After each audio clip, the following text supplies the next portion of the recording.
Oh, vous allez comprendre pourquoi vraiment je suis soulagée et je l'ai fait par téléphone, hein, justement. Parce que j'aurais pu aller dans les maisons de la justice et du droit et tout, mais je savais, je connaissais les risques.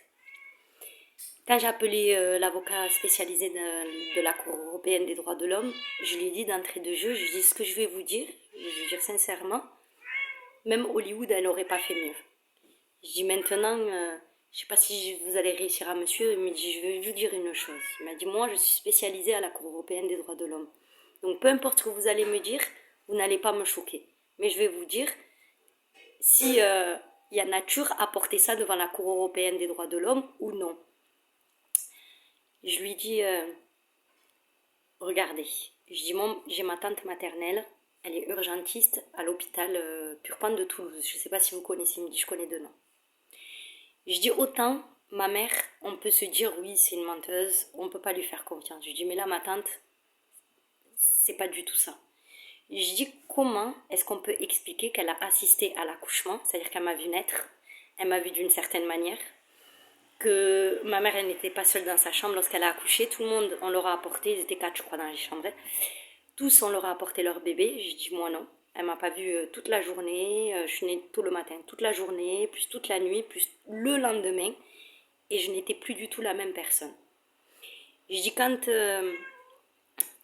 Séropol m'a appris ça, que c'était pas possible, quand elle m'a posé la question, donnez-moi les groupes sanguins de vos parents, que je leur ai dit, elle me dit non, non, c'est pas possible, c'est pas possible.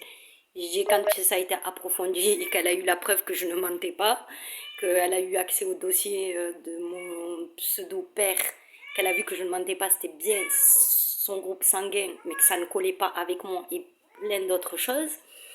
Je dis sur le coup, on parlait de cancer et tout, j'avais pas la tête à autre chose, quoi. À quoi je pensais, c'était vraiment guérir. Il me dit oui, il me dit je vous suis, je vous suis. Je dis quand par la suite, je dis après je commençais à réfléchir quand même. Je dis parce que cet homme dont on parle, je dis c'est un homme de type africain. Je dis moi, ma mère c'est une Algérienne, hein. Je dis Algérienne espagnole. Je dis j'étais mariée, je dis avec un Irakien qui est très basané. Je dis l'enfant il est sorti blond aux yeux bleus.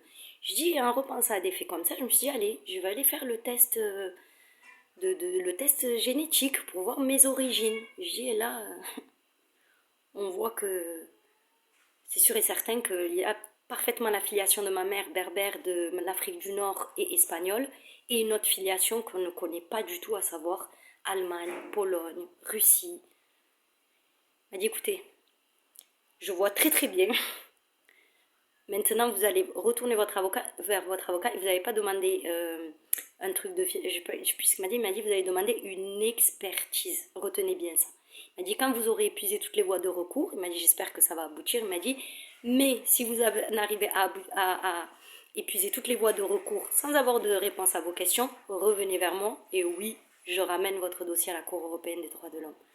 Je me sens apaisée et j'ai pu aller à la police, parler calmement, sans être énervée, expliquer et on m'a pas rejetée. Allahu Akbar, Dieu il est trop grand.